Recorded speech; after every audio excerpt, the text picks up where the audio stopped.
ठरलं तर मग या मालिकेच्या आजच्या एपिसोडमध्ये आपण सुरुवातीलाच पाहत असतो की इकडे जो काही अर्जुन असतो, अर्जुन मोबाईलमध्ये व्हिडिओ पाहत असतो. प्रेग्नेंट बाईने कोणत्या गोष्टी केल्या पाहिजेत, कोणत्या नाही केल्या पाहिजेत, ह्या सर्व गोष्टीचा व्हिडिओ पाहत असतो.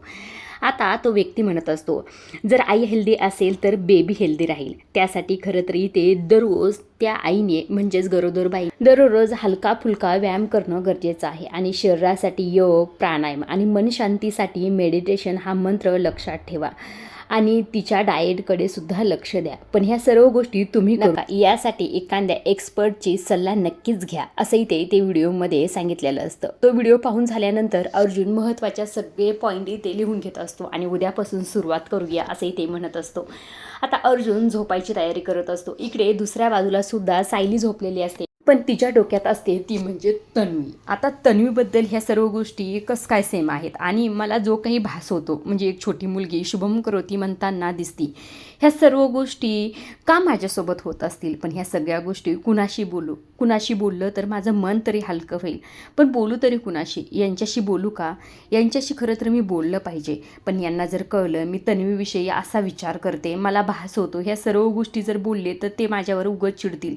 पण बघू का एकदा अंदाज ह्यांचा मूड कसा आहे, असं म्हणून आता अर्जुनला फोन करणार असते. तितक्यात खरं तरी ते अर्जुनचा व्हिडिओ कॉल आला. आता तो कॉल उचलल्यानंतर सायली लगेच अर्जुनला म्हणत असते, अहो खरंच तुम्हाला 100 वर्ष आयुष्य, मी तुमचाच विचार करत होते, पण तुम्ही इतक्या उशिरा जागे कसं का आहेत, बोला की काहीतरी. मात्र अर्जुन एकही शब्द बोलत नाही. एकटक की ते सायलीला पाहत असतो. तेव्हाही ते सायली म्हणते, अहो काय झालंय, बोला की, असं काय पाहताय मला. तेव्हाही ते अर्जुन म्हणत असतो, मी बोलायला नाही तर तुला पाहायला फोन केलेला आहे. खरंच मी तुला फार मिस करतोय आणि ही सगळी रूमसुद्धा तुला फार मिस करते. बायको ये ना ग लवकर, असंही ते अर्जुन म्हणत असतो. त्यावर सायली म्हणत असते, खरंच तुमच्यासारखा नवरा असला ना बाईनी माहेरपणाला जाऊच. त्यावर ते अर्जुन म्हणत असतो, बायको पण ही गोष्ट खरी नाही की तू पण मला मिस करत होतीस हो का नाही, काय विचार करत होती माझ्याबद्दल सांग ना. त्यावर इथे सायली म्हणत असते, ते काय आहे ना, असं म्हटल्यानंतर लगेच आता अर्जुनचा जो काही ते गजर लावलेला असतो झोपण्याचा तो वाजलेला असतो. तेव्हा लगेच अर्जुन म्हणत असतो, बायको आता झोपण्याची वेळ आहे, वेळेवर झोपणं फार गरजेचं आहे. बरं ठीक आहे मग चालेल, असंही ते सायली म्हणत असते. मग तुम्ही कट करा, असं म्हटल्यानंतर आता अर्जुन म्हणतोस, नाही कट वगैरे काही करायचं नाही, तू झोपते का नाही हे मला पाहायचं आहे. तू काय कर, तुझ्याकडे कॅमेरा कर आणि झोप, म्हणजे मला तेवढाच वेळ माझ्या बायकोला बघायला भेटेल. असं म्हटल्यानंतर सायली म्हणत असते, खरंच तुमचं काहीही खरं नाही. आता अर्जुनसुद्धा इथे झोपतो, मोबाईल समोर ठेवत असतो आणि इकडे सायलीसुद्धा झोपलेली असते आणि ते कॅमेरा तिच्याकडे ठेवलेला असतो. अर्जुन इथे कॅमेरामध्ये खरं तर सायलीला पाहत असतो. आता अर्जुन तिला पाहत असतो बरं का थोड्या वेळ, मात्र इथे नंतर त्याला झोप लागलेली असते आणि आपोआपच फोन कट वगैरे झालेला आहे वाटतं.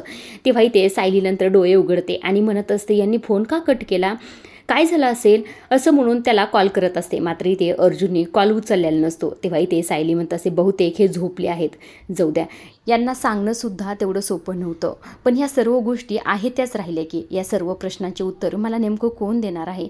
माझं बालपण तर फक्त मधुभाऊंनीच पाहितलेलं आहे, मग मी या सर्व प्रश्नाचे उत्तर मधुभाऊंना विचारू शकते का, काय करू नेमकं मला कळतच नाही आहे. पण माझ्या बालपणीचे, माझे लहानपणीचे फोटोसुद्धा कधी मला मधुभाऊंनी दाखवले नाहीत, हे सगळं का केलं असेल त्यांनी, असं म्हणून विचार करत असते. तेव्हा खरं तर तिला कुसुमताई तिला म्हटल्या होते की तिला जर लहानपणीची काही आठवण कुणी काढली तर फार चिडचिड व्हायची, त्यामुळेच खरं ती स्वतःचा चेहरासुद्धा आरशात पाहिजे नाही. आता इथे सायली म्हणत असते, त्यामुळेच खरं तर मला माझा स्वतःचा चेहरासुद्धा आठवत नाही आणि त्यामुळेच मधुभाऊसुद्धा मला लहानपणीचा फोटो वगैरे दाखवत नसतील. काय करू आता, जर मधुभाऊ चांगले असते तर सगळ्या प्रश्नाची उत्तरं त्यांनी मला दिली असते, पण आता काही उपयोग होणार नाही. आता काय करू, का माझं मन मोकळं करू फक्त, असंही ते स्वतःच्याच मनाशी बोलत असते. तेव्हा खरं तरी ते झोपायला जातच असते. तेव्हा त्या टेप रेकॉर्ड करत तिचं लक्ष जातं. तेव्हा म्हणत असते की मी जर मोबाईलमध्ये तो आवाज रेकॉर्ड करून घेतला आणि मधुभाऊंना ऐकवला तर त्यांना काही कळेल का, ते काही मला इशारा देतील का, असंही ते सायली म्हणत असते. आता सायली खरं तर त्या टेप रेकॉर्डमधला जो काही आवाज असतो तो मोबाईलमध्ये रेकॉर्ड करून घेत असते आणि ती उद्या मधुभाऊंनाही ऐकवणार असते. आता इकडे दुसऱ्या किल्लेदारांच्या घरात खरं सकाळची सुरुवात झालेली आहे. आता इथे जी काही सुमन असते आणि प्रतिमा असतात त्या दोघी एकमेकांशी बोलत असतात. त्या म्हणत असतात की आता इथे सायली खाली आली ना, मगच तिला नाश्त्याचं विचारूया आणि मगच तिच्यासाठी बनवूया, असं यांचं बोलणं सुरू असतं. तितक्यात वरनं सायली आलेली असते. सायली आल्याबरोबर इथे प्रतिमा म्हणत असते, लागली का चांगली झोप. त्यावर इथे सायली म्हणत असते, अगदी छान झोप लागली, खरं तर मला वाटलं नव्हतं की अशा अनोळखी खोलीत मला झोप लागेल, पण कशी कोण जाणे. त्या खोलीत अगदी जुनी सवय असल्यासारखी अगदी पटकन आणि गाढ झोप लागली असं इथे सायली म्हणत असते. तितक्यातच समोर दरवाजात एक लेडीज आलेली असते. दरवाजा वाजवत असते आणि म्हणत असते, इथे सायली सुभेदार राहतात का? तेव्हा सायली म्हणते, हो हो इथेच राहतात, या ना आतमध्ये. असं म्हणून ती लेडीज आतमध्ये आलेली असते. ती म्हणत असते की मला तुमच्यासाठी अपॉइंट केलेला आहे. तितक्यात एक जेंट्स आलेला असतो. तो सुद्धा दरवाजा वाजवतो आणि म्हणत असतो, इथे सायली सुभेदार राहतात का? त्यावर इथे सायली म्हणते, हो हो मी इथेच राहते. तेव्हा इथे जो काही जेंट्स असतो तो आतमध्ये आलेला असतो आणि तो म्हणत असतो की मला तुमच्यासाठी अपॉइंट केलेला आहे. आता त्याचं बोलणं होतं. दुसरी लेडीज आलेली असते. तिला पाहताच खरं सायली म्हणत असते, तुम्हाला सुद्धा माझ्यासाठीच पाठवलेला आहे का? तेव्हा इथे ती म्हणत असते, तुम्ही सायली सुभेदार ना? हो हो मी सायली सुभेदारच आहे. आता ती सुद्धा आतमध्ये आलेली असते. आता हे सगळ्यांना पाहून इकडे सुमन आणि प्रतिमाला तर फार हसायला येत असतं. तेव्हा सायली म्हणते, पण तुम्ही सगळे माझ्यासाठी कशाला आलात? म्हणजे तुम्हाला का पाठवलं हे मला कळलं नाही आणि कुणी पाठवले असं म्हटल्याबरोबर समोर अर्जुन आलेला असतो. अर्जुन म्हणत असतो, मी पाठवलं. आता सायली म्हणत असे, मला वाटलंच होतं हे ह्यांचंच काम असेल. आता हे काय नवीन खूळ असं म्हटल्यानंतर अर्जुन मी सगळं सांगतो. कालच्या पॉडकास्टमध्ये मी खरं हे ऐकलं की जेव्हा आईची हेल्थ चांगली असते तेव्हा बेबीसुद्धा हेल्दीच होतो. त्यामुळे खरं तर या तिघांना मी अपॉइंट केलेलं आहे असं म्हटल्यानंतर आता इथे सुमनला तर हसायला येत असतं आणि प्रतिमाला सुद्धा बरं का. तेव्हा इथे अर्जुन त्या तिघांची ओळख करून देतो. आता अर्जुन त्या फर्स्ट लेडीजची ओळख करून देत असतो. तो म्हणतो असं, ह्या करमरकर मॅडम या खरं तर तुझा डाएट प्लॅन करणार आहेत आणि हे काउन्सिलर प्रधान हे तुझ्याशी दररोज 1 तास बोलणार आहेत. म्हणजे तुला कोणता ताण येणार नाही. तुझ्या मनातल्या सगळ्या गोष्टी तू यांच्याशी बोलू शकते असं इथे अर्जुन म्हणत असतो. आणि तिसऱ्या मॅडम असतात त्या म्हणजे मिसेस मेहता आणि ह्या तुझा योगा घेणार आहेत असं इथे अर्जुननी म्हटल्यानंतर आता इथे सायलीला फार राग येतो. सायली म्हणत असतं, अहो तुमचं काय चाललंय? आपण काय जगातलं पहिलं लेकरू जन्माला घालतोय का? त्यावर ते अर्जुन म्हणत असतो, जगातलं पहिलं नाही पण आपण पहिल्याच वेळेस आईबाबा होतोय का नाही? आणि मला असं वाटतंय खरं तरी ते माझ्या बाळाला आणि बायकोला कुठलाही त्रास होता काम नाही. त्यांना सगळ्या गोष्टी मिळाव्यात. यात काय चुकीचं सांग बरं? आणि तू बायको का चिडतेस माझ्यावर? असं म्हटल्यानंतर इकडनं प्रतिमा त्या म्हणत, सायली तू असं काय करते? अर्जुनला सुद्धा समजून घे ना गं, तो सुद्धा तुझ्या काळजीपोटीच बोलतोय. त्यावर सुमन सुद्धा म्हणत असते, अगं सायली गरोदरपणात इतका काळजी घेणारा नवरा खरं तर नशिबानीच मिळतो असं म्हटल्यानंतर सायली म्हणत असते, सुमन काकू मला हे सगळं कळतंय पण तुम्हाला माहिती आहे का हे कसे? त्यांना बोर धरायला गेलं ना हे पूर्ण हातच धरतात. आता बघितलं ना सगळ्या घरभर यांनी बॉटल ठेवल्या, जणू काय या घरात मला पाणी प्यायला कुणी देणारच नव्हतं. त्यावर इथे अर्जुन म्हणत असतो, बायको हा विषय आपण नंतर बोलूया, तू या तिघांशी डिस्कस कर बरं, म्हणजे सगळं आपल्याला प्लॅन करता येईल. तेव्हा सायली म्हणत असते, पण मला आता बाहेर जायचं होतं, माझं एक काम आहे. त्यावर त्यातली लेडीज एक म्हणत असते की काही हरकत नाही, आपण उद्यापासून सुरू करू शकतो.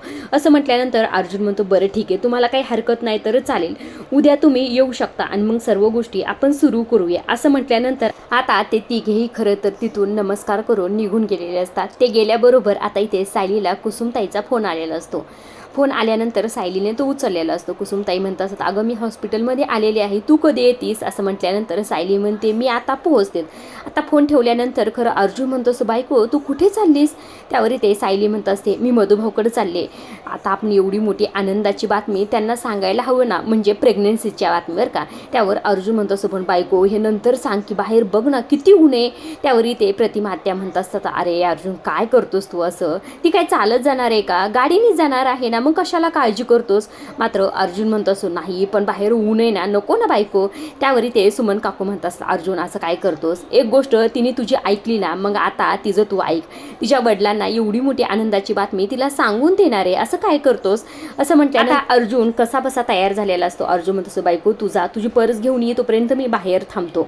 आता सायली पर्स आणण्यासाठी वरती गेलेली असते. दोघेही गेल्यानंतर सुमन ते प्रतिमाला म्हणत असते, हे जोडपं खरंच जगावेगळं जोडपं आहे. असं म्हणून दोघी एकमेकीकडे बघून हसत असतात.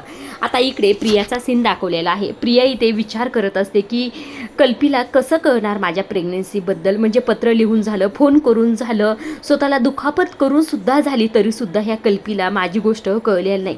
जोपर्यंत कल्पीला माझं सत्य कळत नाही तोपर्यंत मी जेलमधून काही बाहेर निघत नाही. पण हे सगळं कसं होईल? आता कुणाची मदत घेऊ असाच विचार ती करत असते. ती स्वतःच्याच मनाशी परत म्हणत असते, मी प्रतिमाची मदत घेऊ का? पण नाही, तो किल्लेदारा आडवा येणार आणि तो मदतीला कधीच धावून येणार नाही. त्याला माहिती आहे ना आता त्याची तन्वी नाही, अश्विनच्या बायकोची, त्याला कशाला माया यायला लागली असं म्हणून इथे विचार करत असते. आता कुणाची नेमकं मदत घेऊ असं म्हटल्यानंतर तिची ट्यूब पेटलेली असते. ती म्हणत असते की सचिन दीक्षित आहेच की, तो मोहरा आणखी राहिलेलाच आहे, पण त्याच्याशी कॉन्टॅक्ट कसं करू याच गोष्टीवर ती विचार करत विचार करून तिला एक गोष्ट लक्षात येते, बाळाची मावशी तर आहे ना, फोन कॉलसाठी बाळाच्या मावशीला तर मस्का मारू शकते. आता नेमकं मावशी साक्षी का दुसरं कुणी आहे हे पाहण्यासारखंच आहे. आता इकडे दुसऱ्या बाजूला सायली आणि अर्जुन मधुभाऊंना भेटण्यासाठी आलेले असतात. आता कुसुमला सायलीची गुड न्यूज कळल्यानंतर कुसुमला देखील फार आनंद झालेला असतो. ती आता इथे खरं तर तिला अभिनंदन करत असते. तेव्हा कुसुम म्हणत असते की मधुभाऊंना सांग ना तुझी गोड बातमी. असं म्हटल्यानंतर सायली आता मधुभाऊजवळ जरा जाते आणि म्हणत असते, मधुभाऊ ऐकलं का, मला तुम्हाला एक गोड बातमी सांगायची आहे, तुम्ही आजोबा होणार आहेत. असं म्हटल्यानंतर इकडनं कुसुमसुद्धा म्हणत असते, मधुभाऊ तुम्हाला माहिती आहे का, आपली साऊ गरोदर आहे. असं म्हटल्यानंतर आता सायलीसुद्धा मधुभाऊंना म्हणत असते, तुम्हाला नातवंडाशी खेळायचं आहे ना, त्याला छान गोष्टी सांगायच्या आहेत ना. असं म्हटल्यानंतर आता मधुभाऊनी डोळे बंद केलेले असतात, म्हणजे डोळ्याच्या इशाऱ्याने त्यांना सगळ्या गोष्टी कळत असतात, फक्त ते बोलू शकत नसतात. आता सायलीला इथे फार आनंद झालेला असतो. तेव्हा खरं तर इकडनं अर्जुन मधुभाऊंना, मधुभाऊ सायली लहान असताना तुम्ही सायलीला जे काही संस्कार दिलेले आहेत ते आता तुम्ही तुमच्या नातवंडावर सुद्धा करा. मग आता तरी तुमच्या नातवंडासाठी तरी आमच्या बाळासाठी तरी तुम्ही ठीक होणार ना. असं म्हटल्यानंतर परत आता मधुभाऊनी डोळे बंद केलेले असतात, म्हणजे इशारा दिलेला असतो. तेव्हा खरं तर सायलीला फार आनंद झालेला असतो. आता तितक्यात खरं कुसुमला एक कॉल आलेला असतो. कुसुम म्हणत असते की मला लग्नाची खूप मोठी ऑर्डर भेटली आहे, मला फोन उचलावंच लागेल ग सायली. तेव्हा सायली म्हणते, हो ठीक आहे कुसुमताई, जा तू फोनवर बोल. असं म्हटल्यानंतर आता कुसुम तिथून निघून गेलेली असते. तितक्यात खरं एक नर्स आलेली असते. नर्स आल्याबरोबर सायलीला म्हणत असते की तुम्हाला डॉक्टरांनी बोलवलेलं आहे. असं म्हटल्यानंतर आता नर्स निघून जाते. इकडे सुमन फोनवर बोलत असते बाहेर. इकडे सायली विचार करत असते की मी जर यांच्यासोबत गेले तर मला मधुमावशी बोलता सुद्धा यायचं नाही, ते मला इशाऱ्याने तरी काहीतरी उत्तर नक्कीच देतील, असंही ते सायली मनातच म्हणत असते. तेव्हा खरं तर इकडनं अर्जुन म्हणत असतो, बायको चल ना आपण डॉक्टरांशी भेटूया. तेव्हा सायली म्हणत असते की तुम्ही जाणार येते, मला खरं तर मधुभाऊंशी जरा बोलायचं आहे. असं म्हटल्यानंतर अर्जुन तिथून निघून गेलेला असतो. निघून गेल्यानंतर इकडे मधुभाऊ जवळ जाऊन बसत असते आणि मधुभाऊंना म्हणत असते, मधुभाऊ तुम्हाला माहिती आहे का, मला तुम्हाला काहीतरी विचारायचं आहे. बघा ना मला फार भास होतात, म्हणजे मला 6-7 वर्षाची एक मुलगी अपष्ट दिसते, हे सगळं काय चाललंय, म्हणजे ती मुलगी कोण आहे, हे सर्व प्रश्नाची उत्तरं मला तुम्ही देतान का, असंही ते सायली विचारत असते. इकडे हॉस्पिटलमध्ये खरं तर ती अनोळखी व्यक्ती, म्हणजे सायलीचा जो काही पाठलाग करत होता व्यक्ती, तो व्यक्ती हॉस्पिटलमध्ये आलेला असतो आणि तो हॉस्पिटलमध्ये आल्यानंतर मधुभाऊच्या रूमच्या बाहेर इथे उभा राहिलेला असतो. इकडे सायली मधुभाऊंशी बोलत असते. ती ते मधुभाऊंना म्हणत असते, मला ना खरं तर बालपणीचं काहीच आठवत नाही, म्हणजे मी लहान कशी दिसत होते हे सुद्धा आठवत नाही, पण त्या मुलीचा आणि माझा काही संबंध आहे का बालपणाशी. मला खरं तरी ते तुम्ही कधी माझ्या लहानपणीचे फोटोसुद्धा दाखवले नाही. मला माहिती आहे की मी चिडायची, पण तरीसुद्धा मला असं वाटतं ना की मी लहानपणी कशी दिसायची. सांगा की मधुभाऊ त्या मुलीचा आणि माझा काही संबंध आहे का हो, असंही ते सायली खोदून खोदून मधुभाऊंना विचारत असते.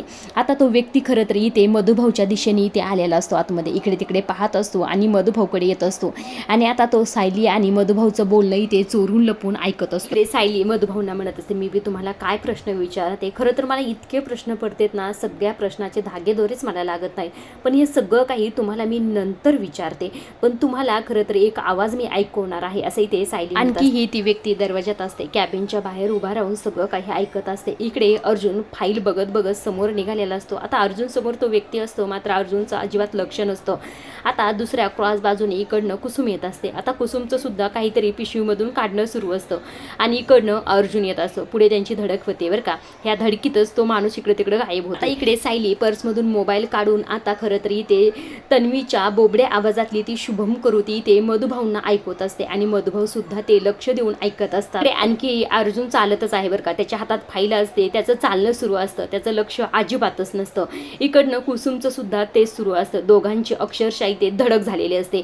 अर्जुन जोरात खाली पडलेला असतो आणि त्याच्या फाईलमधले पेपर सुद्धा खाली पडलेले असतात. तेव्हा अर्जुन म्हणत असतो, असं बघताय काय, चला मला मदत करा पेपर गोळा करण्यासाठी, बसा खाली.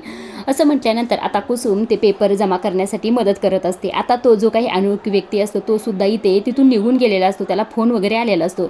इकडे सायली मधुभाऊंना म्हणत असते. आता तो तन्वीचा आवाज मधुभाऊंनी ऐकलेला असतो. तेव्हा सायली म्हणत असते, ही मुलगी खरं तरी ते प्रतिमा आत्या आणि रविराज काका यांची आहे, तिचा आवाज आहे, पण तिचा आणि माझा काही संबंध आहे का, मला सतत तिचा आवाज येतो, मला कळत नाही हे सर्व गोष्टीची माझा काय संबंध आहे, मला भरपूर प्रश्न पडतात, सांगा ना मधुभाऊ काय संबंध आहे आमच्या दोघीचा. असं इथे परत परत सायली म्हणत असते.